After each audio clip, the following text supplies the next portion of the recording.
Oui, bonjour à tous. On va commencer cette keynote. Tout d'abord, je suis ravi pour un premier sujet parce que l'un de mes intervenants m'avait dit que s'il n'y avait pas 1000 personnes en ligne, il refusait de monter sur scène. Donc j'ai le plaisir de vous annoncer qu'il y a à peu près 1000 personnes qui sont aujourd'hui en live, en direct, inscrits, présents et qui nous écoutent.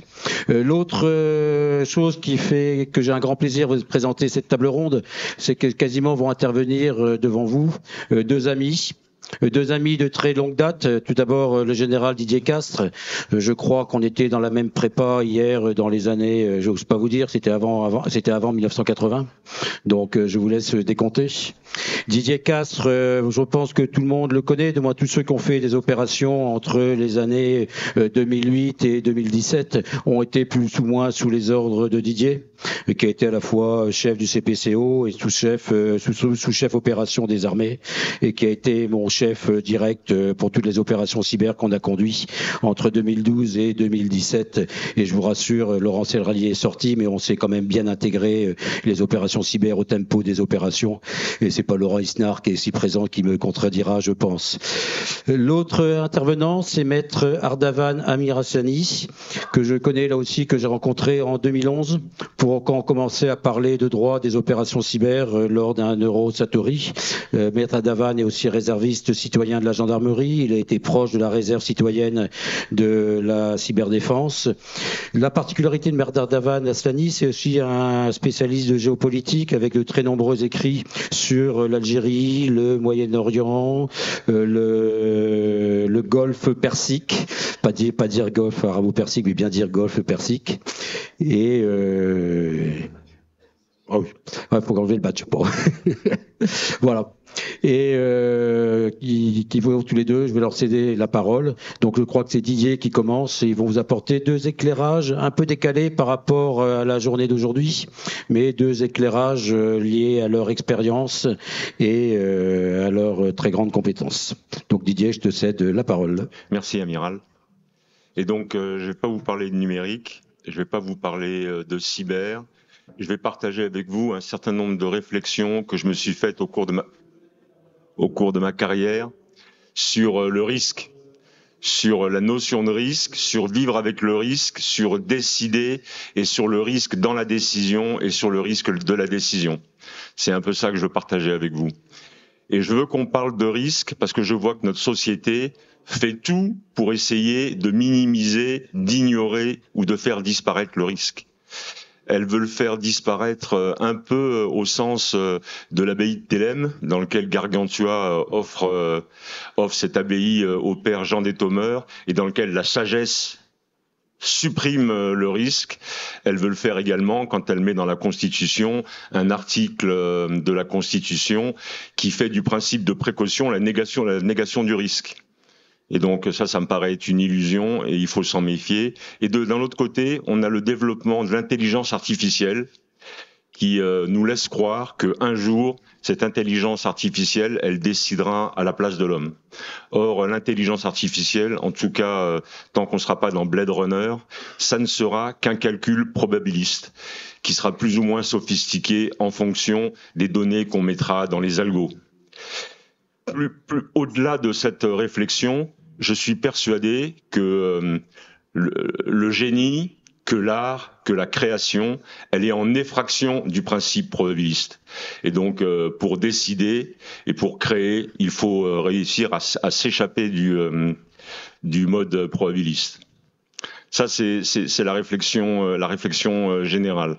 Au cours de ma carrière, je me suis souvent posé la question, quand je décidais, quand on me faisait décider, soit dans un système intuitif, soit dans un système discursif, comment je décidais et pourquoi je décidais. Et en fait, j'ai fait 5 nœuds à mon mouchoir sur ce que je devais prendre en compte quand j'étais conduit à décider, notamment en crise. La première chose dont je me suis convaincu, c'est que notre adversaire, notre compétiteur, notre rival n'est jamais un autre nous-mêmes. Il n'est jamais un autre nous-mêmes.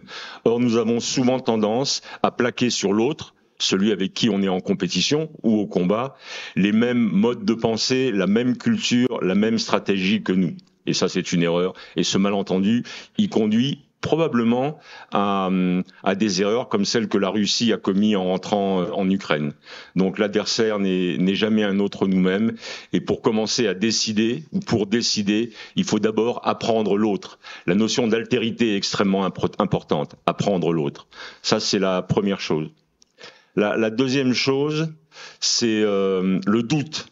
Et je crois que pour décider, il faut douter.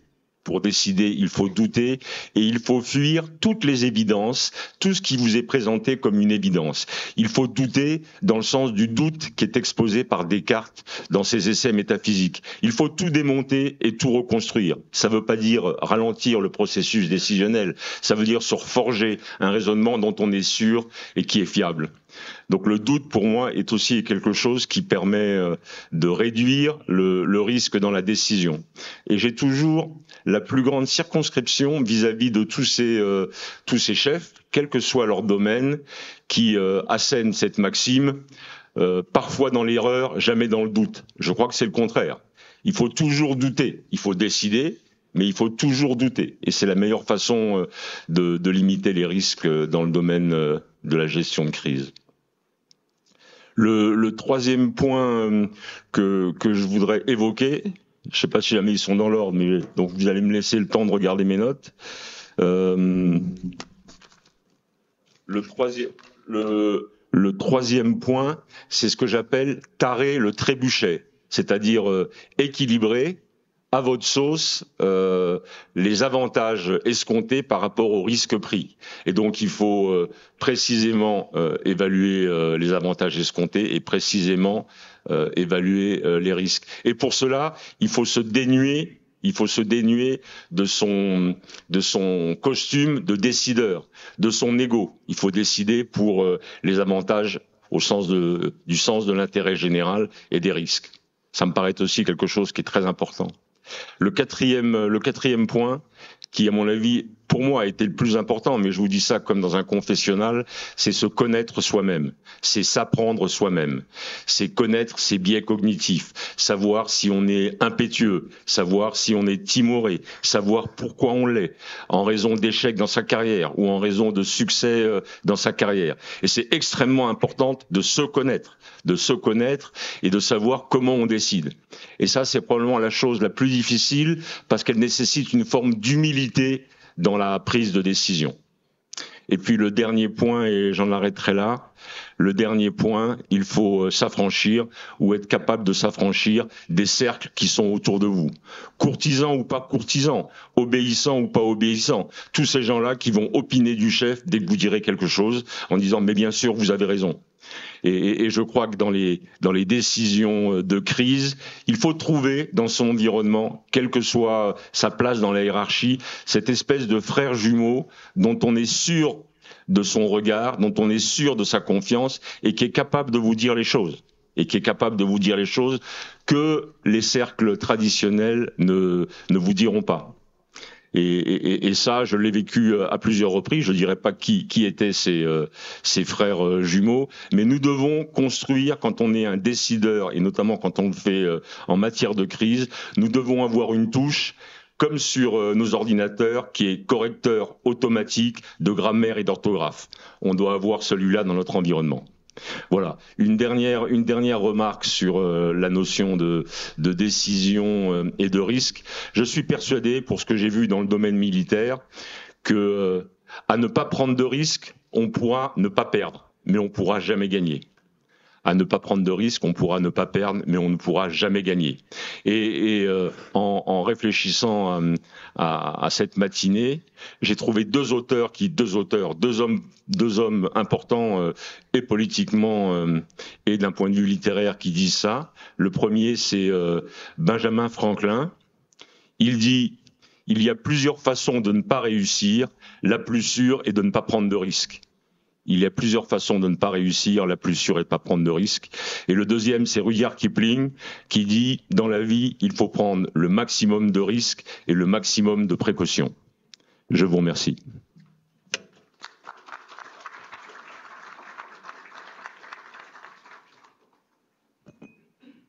Merci, mon général.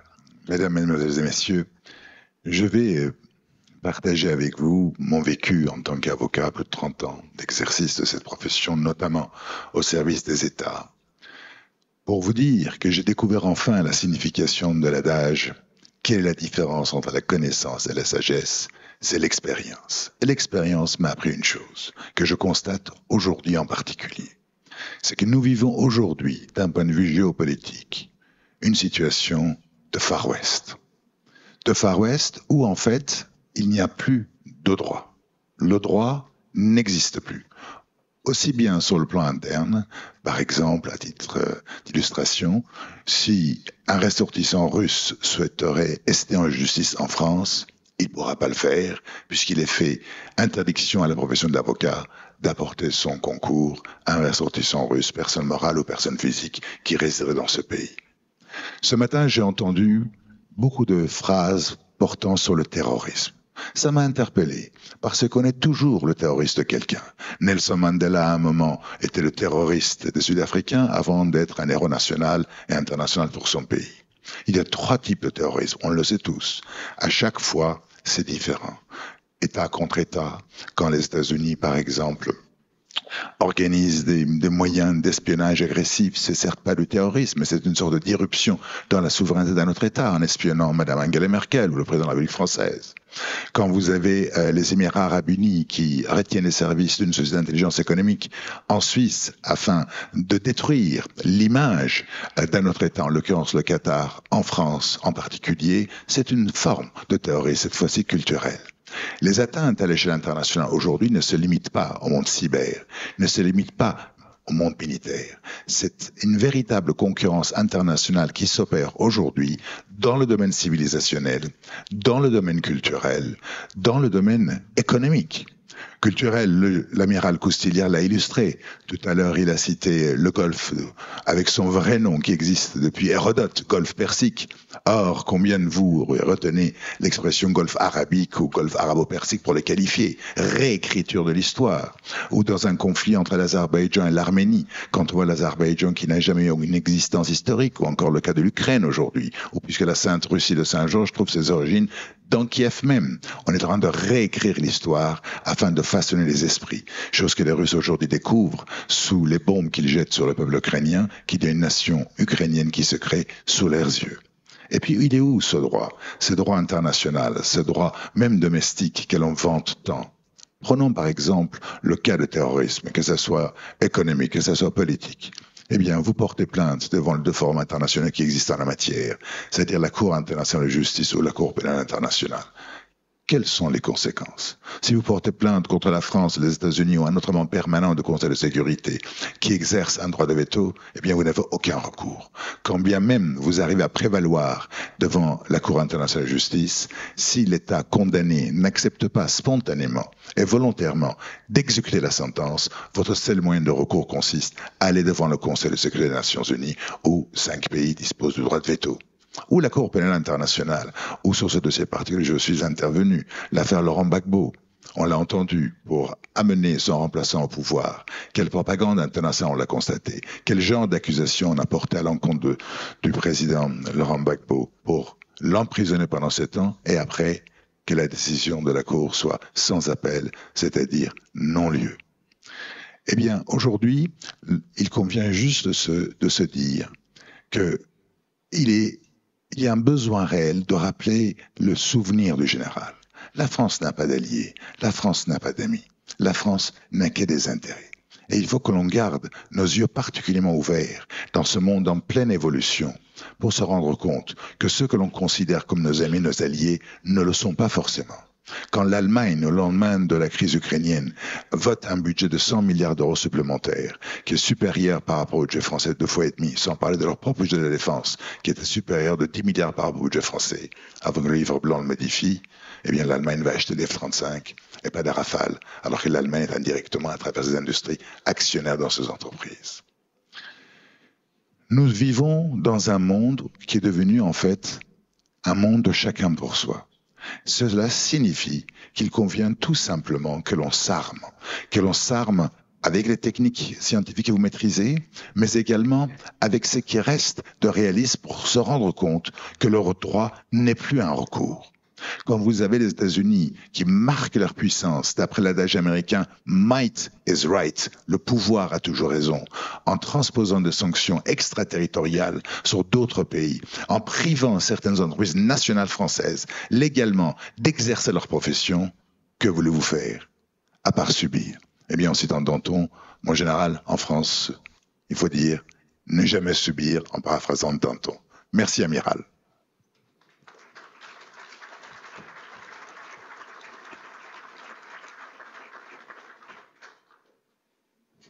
Est-ce que vous voulez prendre quelques questions? Est-ce que dans la salle, il y a quelques questions pour nos orateurs?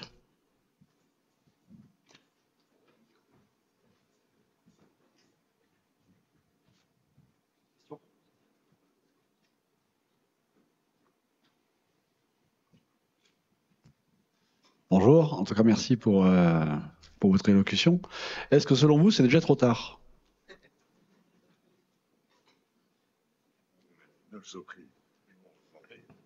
Je me permets l'audace de prendre la parole avant le général. Il n'est jamais trop tard, même si on est très mal. Si vous regardez cette question ukrainienne tout particulièrement, et j'en parlais avec le général tout à l'heure, sur l'AUKUS en Australie, et sur d'autres thèmes que je pourrais développer, mais je ne pourrais pas faute de temps, la conséquence directe pour la France, c'est quoi? Si le général avait été là, je peux vous dire que la situation aurait été différente en ce qui concerne l'engagement de la République. Mais dans la pratique, qu'est-ce qu'on y constate? La souveraineté militaire européenne est anéantie. Quand vous entendez le ministre de la Défense des Pays-Bas dire qu'on n'a pas besoin d'une armée européenne parce que l'armée européenne, elle existe déjà, c'est le temps, c'est déjà abandonner et abdiquer sa souveraineté. Quand on regarde les Américains qui disent aux industries de l'armement en France, à l'État français, qu'il vaut mieux ne pas donner des armes d'origine française, parce que ça complique leur maintenance sur le terrain, et qu'on a intérêt à harmoniser tout cela en vendant des armes américaines, c'est déjà un constat d'échec. Tant que la France et tant que nos gouvernants n'assumeront pas la responsabilité pour imposer cette souveraineté qui est menacée avec le déclassement que l'on constate aussi bien sur le plan domestique que sur le plan international, rien ne changera. Général. Moi, j'ai peu de choses à ajouter là-dessus. Ce qui me surprend, c'est le phénomène qui s'est emparé de nos pays, de nos élites, d'autodétestation d'elles-mêmes. C'est incompréhensible. Bien sûr que notre pays, c'est pas un pays d'elfes.